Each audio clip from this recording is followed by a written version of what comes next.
Welcome to Family History Mysteries, a podcast that tells the stories uncovered through family history research, the unexpected stories of everyday people.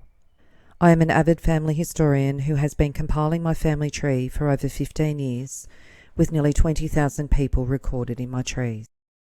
And please put a review on my podcast. That will certainly help in getting the word out there and creating more listenership. Shorts episode number 10, Thomas Broban. Thomas Broban died aged only 47 from a supposed drowning. He was born in 1839 in Orr, Gloucestershire, England, to Edward Broban and Anne Knight. His father was a farmer and Thomas was one of 8 children. His father died when he was only 5 and his younger sibling only 18 months old. In the 1851 English census, when he was 12, his mother's occupation was listed as a farmer and beer housekeeper. In 1857, when he was 18, he is listed as a land tenant living at Stowe Grange, St Bravils, Gloucestershire, England.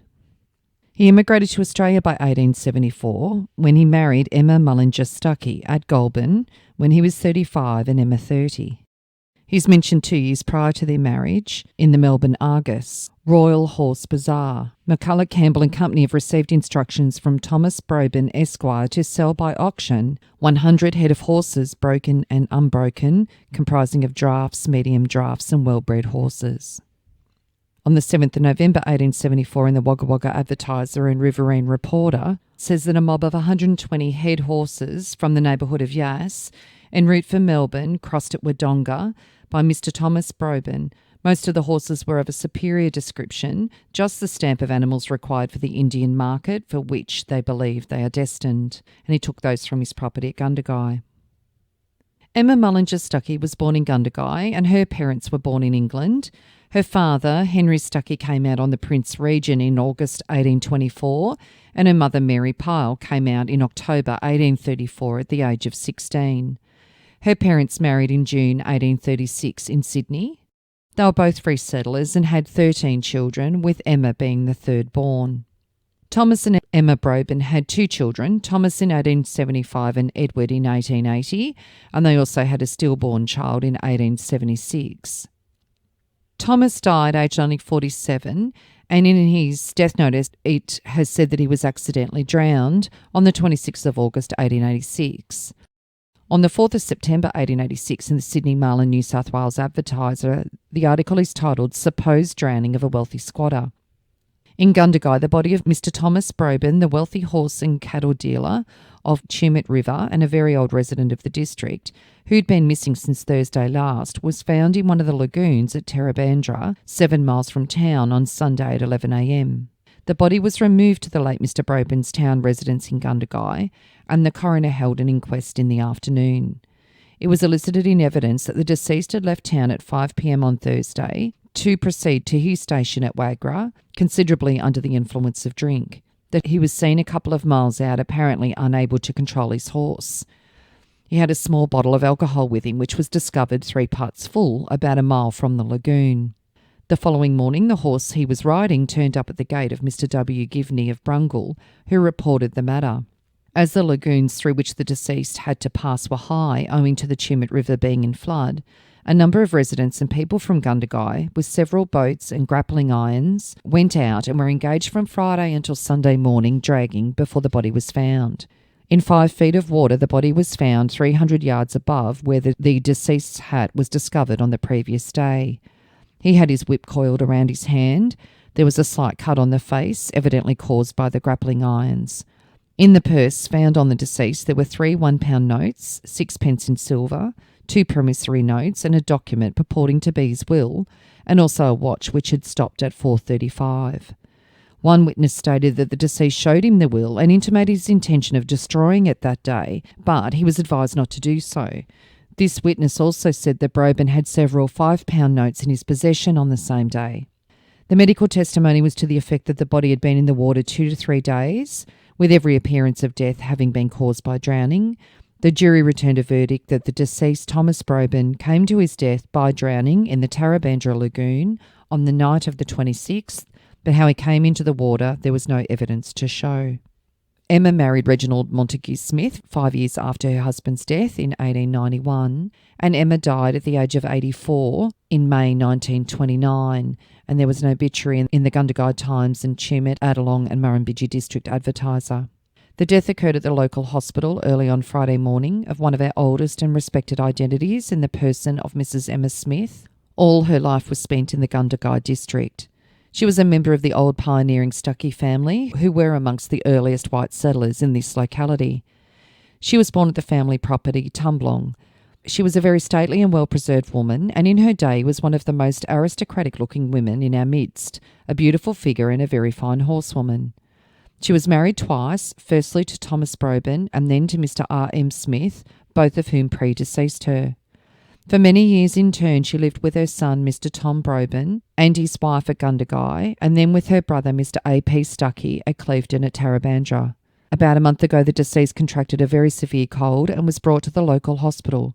She developed pneumonia, which was the cause of her death. She has 2 grandsons, Ted and Lionel Broban, and 3 great-grandchildren that survive her.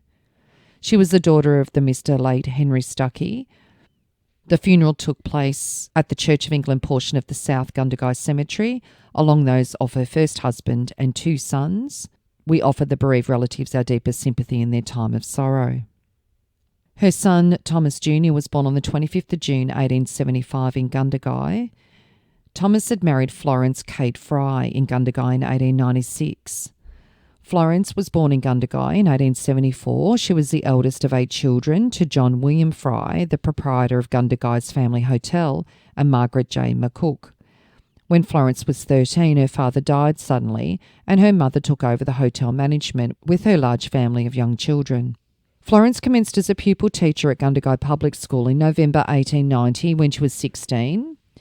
She completed the required 4 years as a pupil teacher, and she was deemed eligible for admission to a teacher training school in Sydney, but she chose, however, to apply for an appointment at a small rural school, Bedelic Public School.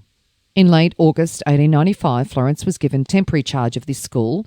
It had just reopened after a 2-month closure due to low attendance. There was no teacher accommodation with the school, so Florence lodged with Samuel Southwell and his family. 2 weeks after arriving at Bedelic, she wrote to the Yass District Inspector and applied for reimbursement of travel expenses. A second letter on the same date was less expected, as it communicated her intention to resign, effective on the 16th of October. Her overall period as a teacher at Bedelic accounted to 6 weeks. Florence offered the department no reason for her resignation, but it became apparent when she married 10 weeks later in Gundagai to local farmer Thomas Broban. Florence was given away by her uncle, who was a former mayor of Gundagai, and the local papers described it as a fashionable wedding. Thomas was a grazier and they resided at Stony Creek near South Gundagai. They had 2 sons. One was Thomas Lionel Broban, who was born in 1898, who married Ethel Roots in Tumut in 1923, and they had a daughter, Edith, in 1927. Thomas Lionel Broban died in 1984 at the age of 86. Thomas Jr. enlisted in World War I on the 26th of July 1916. He made himself 1 year younger on the enlistment form. Being 42 and a half years old, I assume he was avoiding the upper range age restriction. On the 16th of October 1918, he disembarked from Sydney on the Malta to the Suez Canal, and the Australian Town and Country Journal on the 25th of September 1918 announced that Trooper Thomas Broban was farewelled from Gundagai with an enthusiastic send-off by a large number of North and South Gundagai residents, and was presented with a wristlet watch and comforts from the South Gundagai Red Cross Society. Thomas served at Wagra in Egypt, and he was discharged on the 13th of September 1919.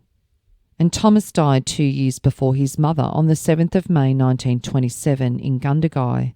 This occurred by an accident, and there's a short article that outlined the incident.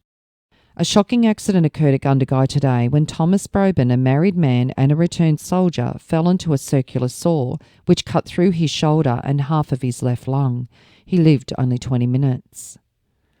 Florence didn't remarry, and she lived in Gundagai until her death in 1958. The second son of Thomas and Emma Broban was Edward Gould Broban, who was born on the 13th of March 1880 at Gundagai, and he died on the 12th of September 1911 in Melbourne. On the 23rd of September 1911, in the Melbourne Weekly Times, it announced his death of a grazier, mysterious affair.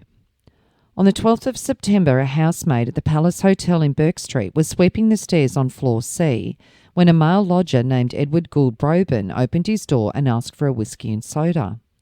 The housemaid complied with the request and Mr. Broban swallowed the drink in her presence. Almost immediately afterwards, he was violently ill. At 5 o'clock in the afternoon of the same day, the lift boy at the hotel found Mr. Broban lying dead on the floor of his bedroom. The coroner heard evidence. Thomas Broban, a grazier residing at Gundagai, a border town in New South Wales on the Upper Murray, identified the deceased. In reply to the coroner, the witness said that he last saw him alive about 3 weeks ago at Gundagai, that he was a grazier and derived an income from certain rentals. He was of temperate habits and had been ill. Dr. Mollison said that he made an autopsy which revealed that the death was due to suffocation. However, he addressed to the coroner that the suffocation may have been due to poison. There were stomach appearances suggesting that poison may have been taken. So the coroner adjourned the inquest until September 28th. And in the Melbourne Age on the 29th of September, an article titled A Fatal Seizure. In the coroner's court yesterday, Mr. Cole concluded the adjourned inquiry into the manner by which Edward Broban, retired farmer, 31, came to his death on the 12th of September at the Palace Hotel in Burke Street, Melbourne. Evidence was given by Eva Edwards, the housemaid at the hotel, and she reported that he occupied a room at the hotel and was often under the influence of drink. Samuel Marks, the licensee of the hotel, said that on the 12th of September he was called to the room that was occupied by the deceased, whose body was then on the floor. The witness sent for the police and locked the door. When the body was searched, £1 and 2 pence in cash was found, and a cheque and 2 pawn tickets were found in the pockets. Charles Cale, the licensee of the Victoria Hotel in Burke Street, said Broban called at his house and endeavoured to get a room on the 4th of September, but the place was full. The witness had known Broban as the owner of racehorses. On the 5th of September, Broban asked the witness to put through his account a cheque for £70 on a Gundagai bank. The witness agreed to do so and gave Broban the equivalent made up of a cheque and £50 in cash. After further evidence as to a visit paid by the deceased on the 11th of September to an old friend, Mrs. Addie Vanderberg, wife of the licensee of the Munster Arms Hotel near Exhibition Street. And there was further information on the 30th of September 1911 in an article in the Melbourne Weekly Times. Eva Edwards added a little more detail, saying that she saw the witness every morning. He was always under the influence of liquor. On the evening of the 11th of September, he was drunk. The following morning, the witness saw him. He called her to his room and asked to get him a whiskey and soda. The lift boy brought the drink. After drinking, Broban was sick and said that he felt very bad. He had another drink and was again ill, but took a third drink. The witness saw him again at 5 o'clock in the afternoon, lying on the floor of his room fully dressed, and the police were sent for. The deceased only had 4 or 5 drinks at the hotel. The deceased had told the witness that he had a racehorse at Bacchus Marsh, and he made no complaint to the witness about money.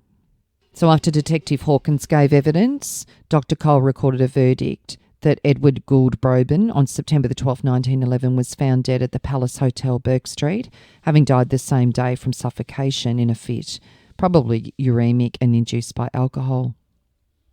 One of Thomas Broban's siblings also emigrated to Australia, Edward Broban.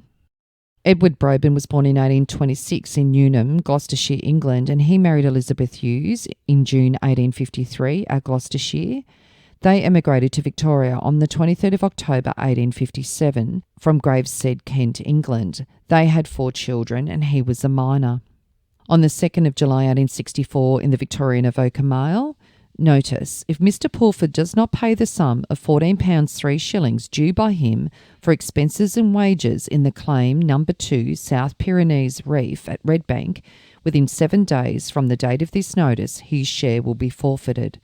And the shareholders are listed as George Skinner and Edward Broban. Edward Broban died in November 1893 and he's buried at the Redbank Cemetery.